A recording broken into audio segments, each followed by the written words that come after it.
Baik, kita lanjutkan kuliah kita. Kali ini kita akan belajar tentang satu lagi ya, konsep yang penting dalam simulasi atau algoritma ya, algoritma yang biasa juga digunakan dalam simulasi yang dikenal dengan algoritma Monte Carlo ya. Kalau kita baca-baca Monte Carlo itu nama kota ya. Mana tuh? Amerika, di Kanada masalah ya. Mungkin ditemukan di sana nih algoritma yang menemukannya. Oke, jadi bagaimana algoritma ini bisa berjalan ya? Algoritma ini penting. Algoritma ini digunakan untuk prediksi, bisa untuk prediksi. Misalnya kalau kamu di bisnis memprediksi angka penjualan, nah itu bisa itu. Nah, bagaimana algoritma ini? Kalau konsepnya nih ya, jadi simulasi Monte Carlo ini teknik yang matematik ya, menggunakan konsep matematik terkomputerisasi untuk menghasilkan data sampel acak berdasarkan beberapa distribusi yang diketahui untuk eksperimen numerik. Nah, jadi kalau kamu punya data ya, data hasil sampling misalnya, hasil riset ya, kamu ngambil data gitu ya. Itu data itu kalau kamu tabulasikan ya, dengan aplikasi statistik atau aplikasi spreadsheet juga bisa ya. Itu kamu bisa mendapatkan distribusi dari data itu gitu ya, distribusi data ya. Distribusi data tuh gini ya, kalau kita ngelihat data di alam itu secara umum itu mempunyai kemiripan ya. Nah, ntar aja coba saya mau nulis sih, bisa nggak nih? Sorry. Nah, bisa nggak saya nulis nih ya? Bentar. Nah, gini. Oh, di sini nulisnya pakai ini ya. Nah, pakai ini. Nah, nih. Saya mau nulis. Oke. Jadi distribusi data itu secara umum di alam ini ya bentuknya seperti ini. Nah, gitu ya. Ya, contohnya apa contohnya? Contohnya ini. Kalau kita mensurvei pendapatan rumah tangga ya, ada orang yang pendapatannya itu sangat tinggi sekali, kayunian ya. Sebulan bisa dapat ratusan miliar, triliunan ya. Itu benar nggak realistik ya? Contohnya kamu baca aja berapa pendapatan Cristiano Ronaldo ya, pemain bola itu. Ratusan miliar deh. Nah, itu ada orang yang kayak gitu tuh. Tapi jumlahnya nggak banyak, dia ada di sebelah kanan ini. Nah, gitu contohnya. Tapi ada juga orang tuh yang susah nih hidupnya ya, sampai terkapar di pinggir jalan itu ya, di lampu merah deh, nyari makan seharinya susah ya. Ada orang kayak gitu tapi jumlahnya nggak banyak juga. Nah, dia ada di sebelah kiri sini. Nah, gitu ya. Sebagian besar orang tuh bos, sebagian besar orang tuh ada di tengah-tengah sini ya. Kayunian juga tidak, miskinnya juga tidak. Nah, gitu ya.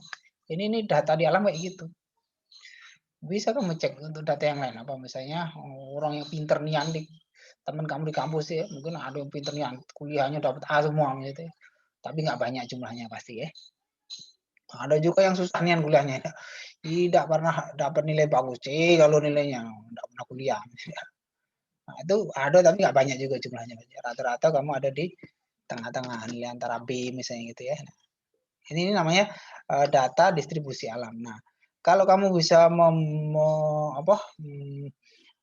memodelkan ya distribusi dari sebuah data, maka kamu bisa menerapkan untuk analisis kuantitatif ya. Misalnya untuk analisis kuantitatif risiko bisa pengambilan keputusan. Ya. Yang ini digunakan oleh banyak profesional gitu ya. Bisa di bidang keuangan, manajemen proyek ya, manufaktur, teknik dan terusnya, penelitian ya, riset ya. Asuransi apalagi ya. Nah, kalau minyak dan gas itu bisa untuk memprediksi sebuah tempat itu ada tambang minyak apa tidak, nah gitu ya, transportasi dan lain-lain. Nah itu gambarnya ya. Nanti kita lihat contohnya, nanti kita studi kasus ya. Metode ini pertama kali digunakan oleh para ilmuwan yang mengerjakan bom atom pada tahun 1950 ya. Metode ini dapat digunakan dalam situasi di mana kita perlu membuat perkiraan dan keputusan yang tidak pasti seperti prediksi ramalan cuaca. Oh ya, jadi ini cocok juga ya dipakai untuk membuat prediksi pada data yang ketidakpastiannya tuh tinggi gitu ya. Oke. Next. Nah, sekarang apa karakteristik dari algoritma ini ya? Jadi metode ini setidaknya ada beberapa karakteristik. Pertama, keluarannya harus menghasilkan sampel acak. Jadi itu untuk data random bagus gitu ya. Nanti kita coba terapkan juga di data random. Distribusi inputnya harus diketahui. Nah, jadi kita harus punya model distribusi datanya dulu gitu ya. Sama lah kalau kita tuh bisa berpikir ya, mendeskripsikan sesuatu objek misalnya. Itu kalau kita punya datanya kan. Datanya apa itu yang mau kita deskripsikan itu ya. Bentuknya seperti apa misalnya itu ya. Kalau kita pakai indera bahkan yang bisa lebih lengkap ya, bentuknya, yang penampakannya ya, bisa baunya ya, bisa bunyinya kalau dia ada bunyi. Nah, itu ini data awal yang harus diketahui ya. Dalam hal ini di metode Monte Carlo itu kita harus tahu distribusi dari inputnya, distribusi datanya. Hasilnya harus diketahui saat melakukan percobaan. Nah, oke. Keuntungan menggunakan simulasi ini ada beberapa ya. Pertama, mudah diimplementasikan metode ini. Nanti kita bisa lihat, kita pakai Excel bisa nanti studi kasusnya ya. Menyediakan sampel statistik untuk eksperimen numerik menggunakan komputer ya. Jadi bisa kita program kalau kita tahu jalannya algoritma ya, mestinya kita bisa bikin programnya ya secara komputer. Memberikan solusi perkiraan untuk masalah matematik, dapat digunakan untuk masalah stokastik dan deterministik. Nah, ini konsep di teori statistik probabilitas ya. Ini hubungannya dengan data random ya, data yang susah diprediksi itu biasanya menggunakan konsep ini stokastik ya. Nah, ada juga kelemahannya tentunya ini algoritma ya. Pertama, kekurangannya itu kadang memakan waktu karena diperlukan pengambilan sampel dalam jumlah besar untuk mendapatkan hasil yang diinginkan. Nah, jadi distribusi data yang kita butuhkan itu ya, itu baru valid ya. Grafiknya tadi benar-benar mendekati distribusi normal tadi ya, namanya distribusi normal tadi yang saya gambar tadi ya. Itu apabila sampel yang diambil itu besar ya. Jadi harus datanya lebih banyak kalau mau bagus untuk memprediksi ya.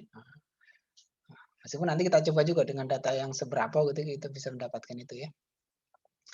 Hasil dari metode ini hanyalah perkiraan dari nilai sebenarnya, bukan persisnya. Nah, jadi karena ini pakai teori statistik ya, dalam teori statistik itu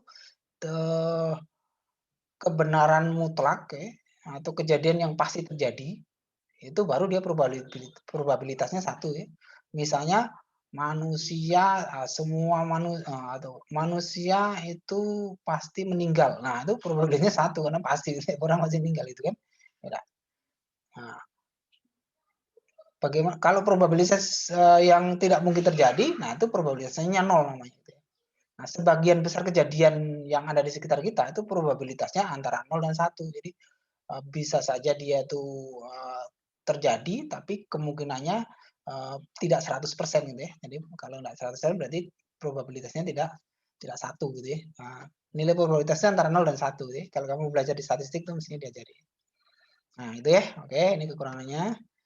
Terus ini ketutup ya. Ini kalau digambar flowchart-nya ya, algoritmanya ya. Jadi pertama kita harus punya distribusi datanya. Terus kita ngambil sampling ya, data sampling yang mau kita pakai untuk prediksi gitu ya, terus diinputkan ke algoritmanya untuk membuat pengelompokan clustering sehingga didapat output yang berbasis pada statistik gitu ya. Gini, untuk mudahnya sekarang kita coba aja pakai studi kasus ya. Kita pakai studi kasus. Kalau kamu tekun kamu baca ngikuti video yang materi yang saya share di situ bisa juga ya.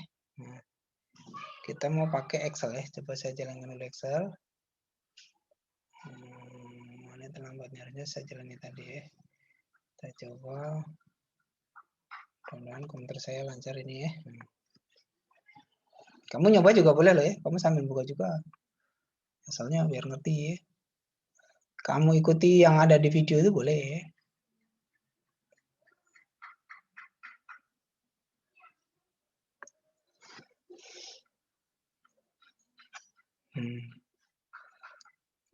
Nah, jadi kita lihat yang ada di video itu ya. Nah, kita simulasikan. Di situ ada data ya. Ada data sudah saya capture tadi. Nah, seperti ini datanya ya. Nah, kita lihat ya. Pertama langkahnya kita akan membuat distribusi data ya.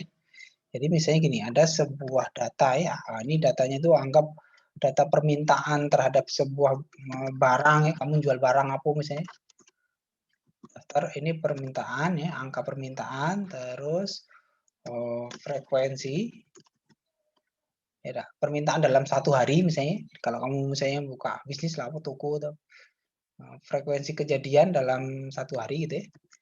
Nah, terus kita bisa menghitung probabilitasnya.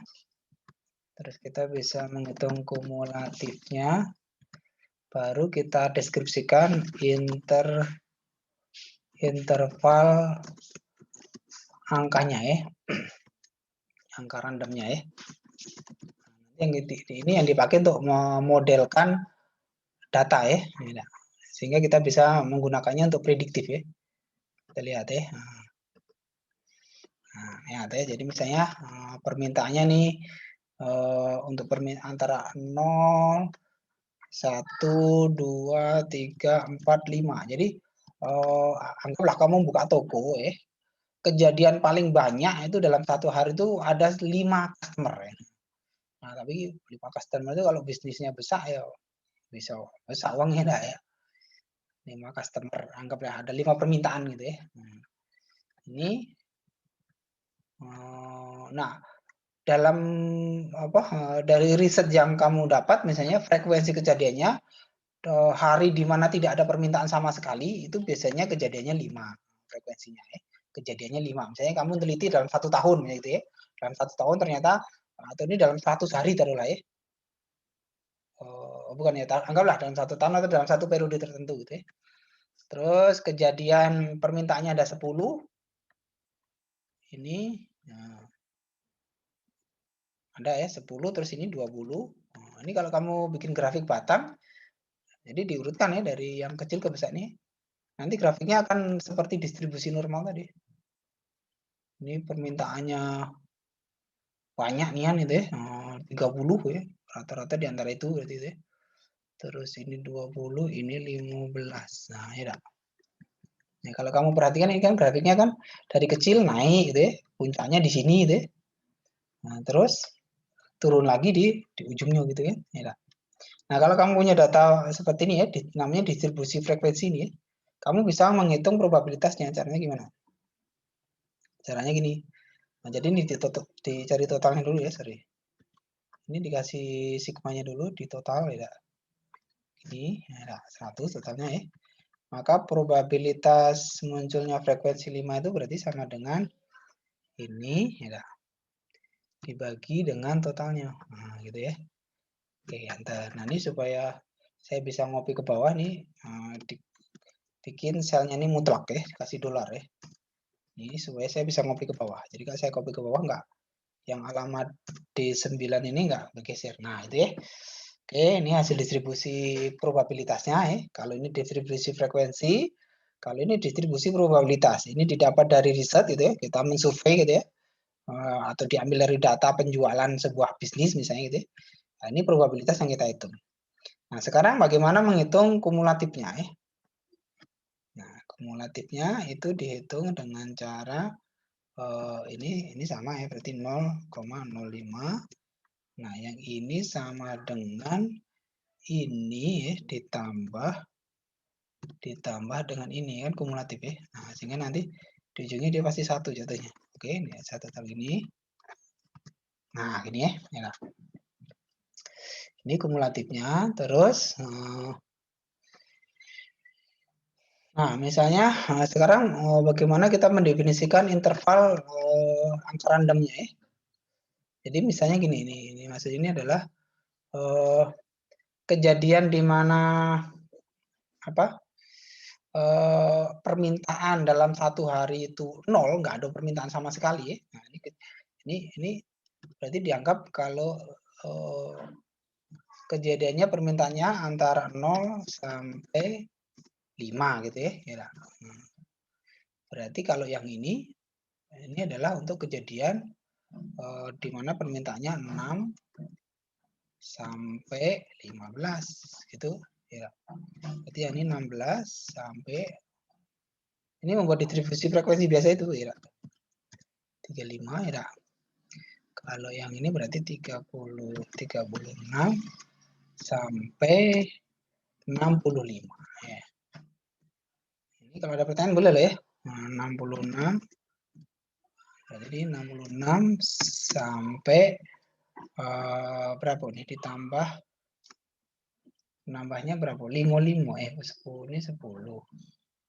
36 sampai ditambah 2 kali lipatnya gitu ya. Ini 66 sampai ini nambahnya berapa nih? Ini tambah 15, 16 tambah. Ini 36 sampai 65 dua kalinya ya. Sampai 100 berarti ini. Nah, coba kita lihat ya. Tadi saya udah capture ini. Oh, sampai 85. Ini 66 sampai 85. Jadi selangnya berapa nih selangnya? 66 sampai 85. Oh, ini turun ya. Oke, yang ini misalnya 86 harusnya ini berarti ini. Ini 86 sampai 100. Nah, jadi angka permintaan tertinggi 100 misalnya gitu ya. Nah, sekarang kita bisa membuat prediksi ya. Contohnya gitu, misalnya kita akan memprediksi ini dalam urutan hari ya. Kita mengamati selama 10 hari misalnya. Ini kita amati kejadian atau data ya, data dari objek kita ini misalnya sampai 10 hari, oke. Terus ternyata terjadi permintaan seperti ini ya. Ini kita pakai dari angka random ya, karena kita mau mensimulasikan ya. Randomnya kita pakai range between ya. Range between, nah ini ya supaya ini range between antara 0 sampai 100 misalnya ya. Nah ini, nah ternyata kejadian pertama itu misalnya, terus kita copy ini bisa ya. Oke, nah gini. Nah pertanyaannya sekarang, berapa pada interval berapa ya kemungkinan data ini terjadi ya. Jadi gini maksudnya ya, permintaan hasil. Nah jadi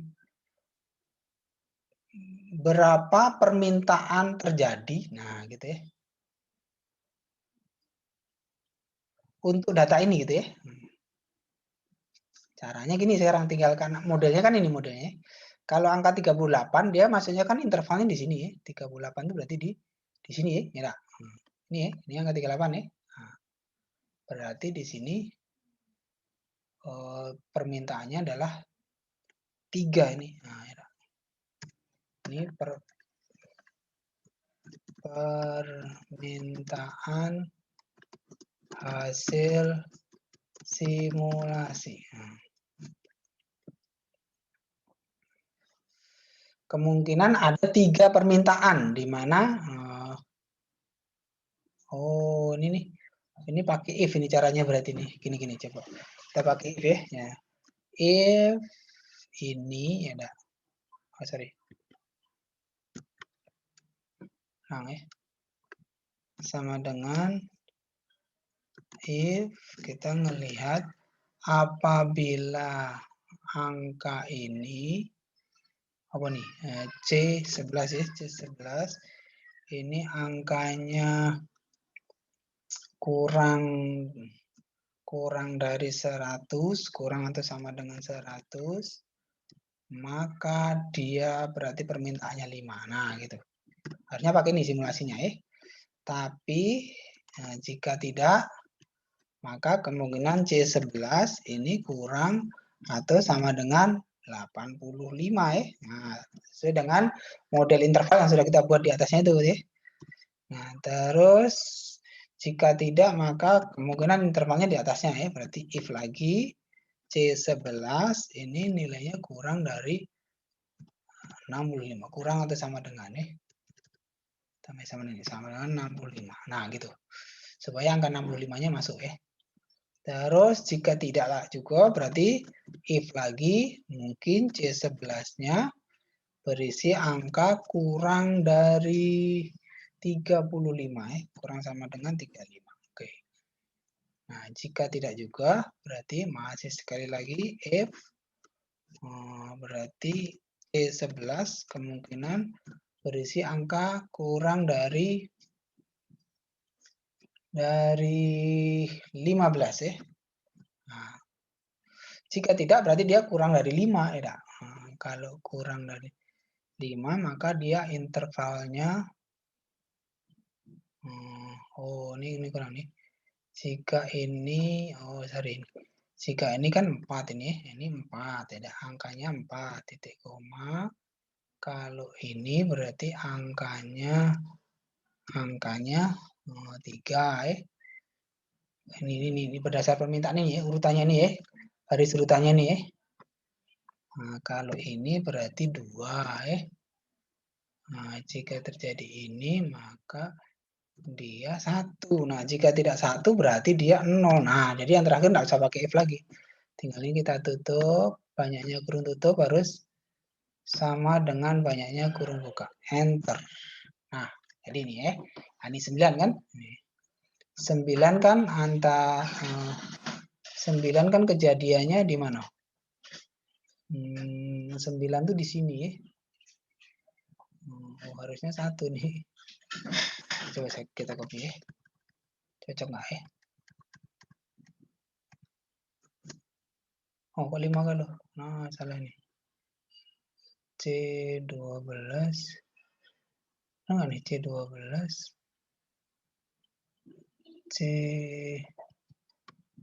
Ini C11. C12. Oh, atau randomnya gini kali ini ya. Gini coba kali ini saya copy coba ya. Ini aja saya pindah dulu nih ya. Ini saya pindah ke randomnya di sini ya. Terus saya copy tapi sambil nilainya aja ya supaya dia tidak dinamis ya kalau berubah-ubah. Nah, ini kok berubah dia. Kenapa nih 5 semua? Oh, sorry. Kebalik nih saya F-nya nih.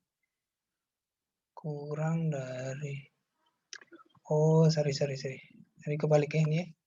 Salah nih, harusnya lebih dari 86. Wah, kebalik nih, sorry ya. Perintah F-nya terbalik. Oke, nggak apa-apa. Kita edit ya.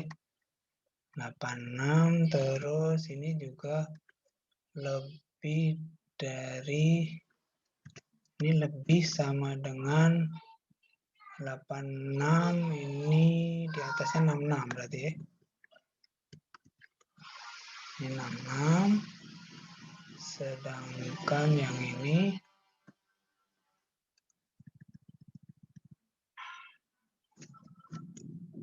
ini 66 di atasnya 36 ya. Harus tekun kalau main komputer ya, apalagi coding ya. Masalah jangan nyerah ya. Teliti algoritmanya. Perintahnya ya. Ini habis 36 di atasnya ini 16 ya. 16, oke. Terus ini lebih dari 5 berarti ya. Kalau ini lebih sama dengan 5. Ini harusnya 6 berarti ini. Nah, baru nih. Benar nih. Ini mah harusnya 6 ini. Dari perintahnya ini 6, bukan 5, ini 6 ya. Lebih atau sama dengan 6. Nah, gitu ya. Nah, baru di copy. Oke. Nah, oke, sudah berubah ya. Nah, tentu yang ini berarti nggak masalah ini di situ ya. Perintah data random ini saya pindah ke sini bisa. Nah, dia akan berubah ya. Nah, lihat ya, ini akan angka 12 ya. Angka 12 berarti dia masuk kategori atau standar deviasi 1. Jadi ini kejadian di mana dalam satu hari itu ada 12 permintaan gitu maksudnya ya. Itu ada 1 gitu maksudnya. Ada 1 hari gitu ya. Nah, dalam 10 hari ini. Sedangkan kejadian di mana permintaannya ada 64 ya. permintaan barangnya ada 64, itu kemungkinan terjadi selama 3 kali. Nah, gitu maksudnya nih. Bacanya gitu ya. Ya, kamu misalnya neliti dalam satu periode ya, 1 bulan atau 3 bulan itu kuartal ya. Nah, itu. Ini kalau saya enter lagi. Nah, tadi. Kalau saya buka lagi nih ya. Oke, enter. Nah, dia berubah datanya kan. Nah, ya. Nah, ini hasil simulasinya ya. Jadi kejadian di mana dalam satu hari permintaannya ada 14, itu kemungkinannya ada 1 kali gitu ya. Ini dalam 10 hari simulasi ini ya. Sedangkan kejadian di mana permintaannya ada 5, ini atau permintaannya 93 ya, ini akan terjadi sebanyak 5 kali gitu ya. 5 hari gitu ya. 5 hari itu masih bisa nggak harus berurutan gitu ya. Pokoknya dalam satu periodik ini ada 5 kali kejadian kemungkinan ada permintaan sebanyak 93. Nah, gitu. Ini contoh terapan atau cara berjalannya algoritma simulasi Monte Carlo. Oke, sampai di sini ada pertanyaan. Nanti kamu bisa menyimak lagi nih videonya ya. Oke, kalau ada pertanyaan boleh coba. Baru setengah jam dikit ya. Ini cuma 14 yang kuliah ya. Tahu saya banyak loh ya di kelas ini nih. Lumayan lah ada 18-an ya. Tugasnya apa? Kita lihat ya. Tugas kamu nonton video yang di situ boleh ya. Boleh juga di situ. Ini materinya juga sudah saya pasang. Tugasnya mungkin ini saya ubah coba ya. Saya kasih kerjakan contoh soal di bagian akhir slide 18-20 materi di atas. Oh, ini aja lah. Saya tulis saja ya tugasnya ya. Oke, saya screen lagi. Nah, saya buatkan nih tugasnya. Saya tulis di Excel ya. Ini saya pasang lagi di situ boleh. Nah, tugasnya gini, buatlah model distribusi frekuensi untuk data berikut ya. Misalnya ini sama ya. Ini bisa permintaan, bisa kedatangan customer, bisa nih. Ini data ini maksudnya ya. Ini dah.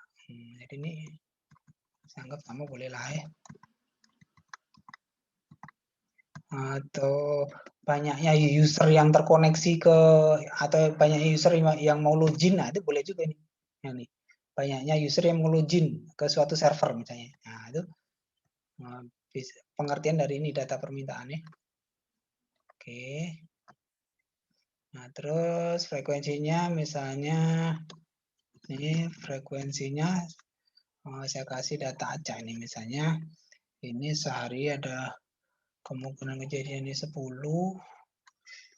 Ini ada 40, ini 60 misalnya ada.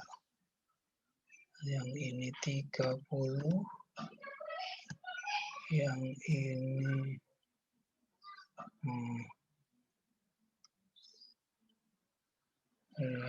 20, yang ini 10 misalnya ya. Ya.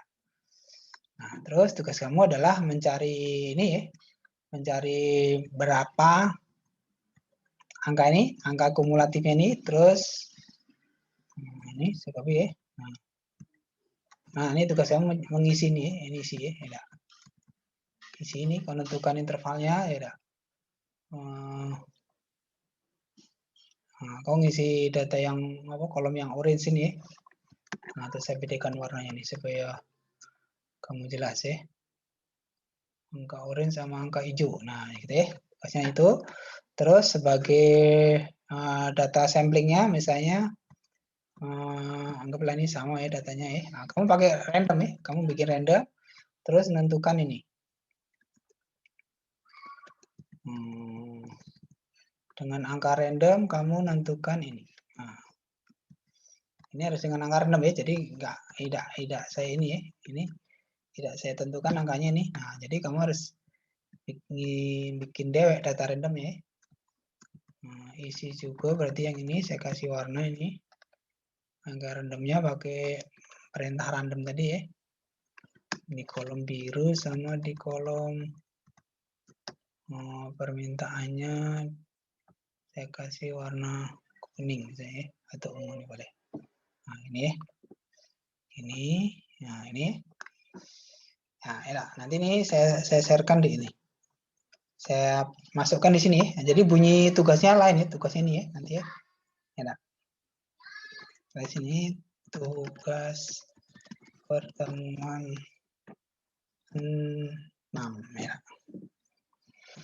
Ya, jadi ini fungsinya algoritma Monte Carlo. Sebenarnya enggak terlalu rumit, ini simpel aja ya, tapi dia cukup berdaya guna. Bisa dipakai untuk memprediksi. Ya. Kalau orang bisnis ini kan senang ya apa? Orang bisnis lah ya, ini enak nih. Kemungkinan pada periode ini ada 60 permintaannya dalam satu hari 67, itu ada 4 kali kejadian. Jadi bisa ngitung nanti. Bisa ngitung total permintaan berapa berarti. Nah, gitu kan. Nah, total permintaan tinggal dikalikan kan. Berarti dalam periode ini total permintaannya kalikan aja nih. Angka ini dikalikan itu berapa total. Nah, berarti kalau kamu yang pebisnisnya ya, itu bisa memprediksi penyediaan stok ya. Jadi stoknya itu bisa disediakan persis seperti dugaan permintaannya gitu ya. Nah, sehingga modal kamu bisa berputar optimal gitu kan. Kalau orang bisnis kan gitu, stok barang itu harus sesuai dengan permintaan ya. Nah, kalau dia terlalu banyak barang yang di gudang, nah, rugi berarti ya modalnya berhenti kan. Tapi kalau barang yang di gudang itu terlalu minim sehingga permintaannya selalu banyak tidak terpenuhi, nah, itu rugi juga ya. Nah, secara itu dengan bisnis itu rugi. Nah, ini cara memprediksinya caranya dengan seperti ini. Oke, ada pertanyaan enggak?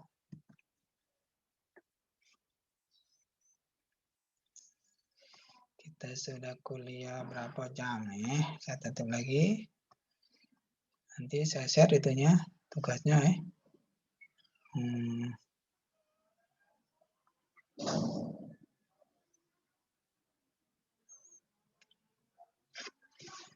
Kalau nggak ada pertanyaan, ada nih pertanyaan ya? Ini malas nanya ya.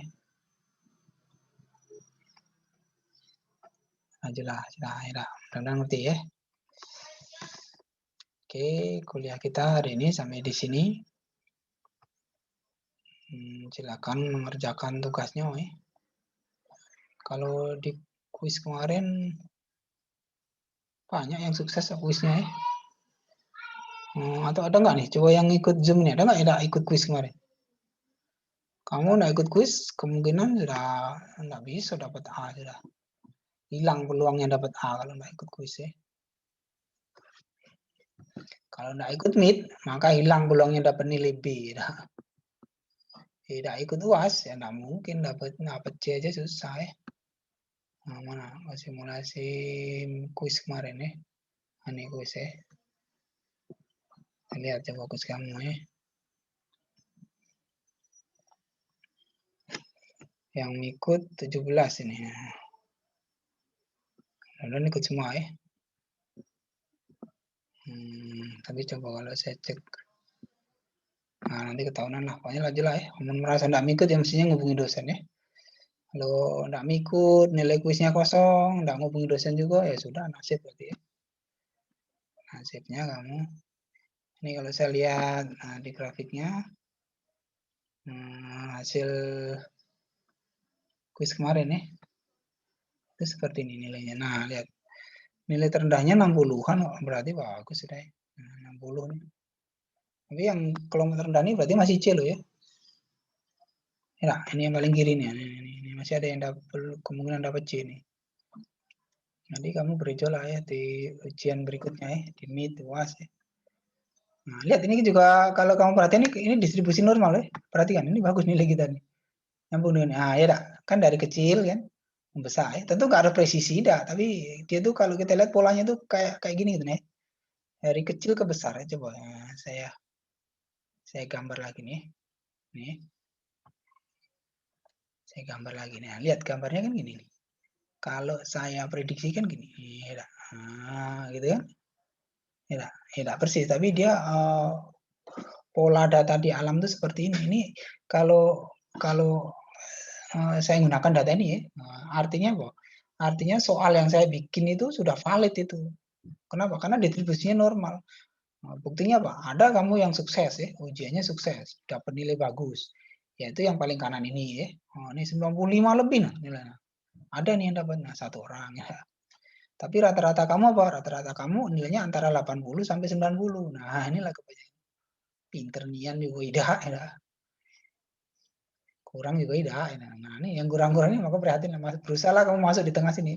Yang ada di pinggir ini. Nah, kalau yang ada di ujung kanan ini, nah sudah tinggal dipertahankan nih. Oke, ini contoh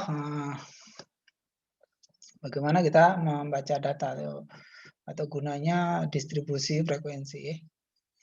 Bisa kita pakai untuk memprediksi tadi. Baik, kalau nggak ada pertanyaan lagi, kita lanjutkan kuliah minggu depan nih. Atau ada yang mau presentasi nih? Ada yang ikuti saya nggak nih? Saya biasanya ngasih catatan itu yang suka presentasi. Nggak ada juga, sudah ya. Oke, nanti bisa nonton lagi videonya.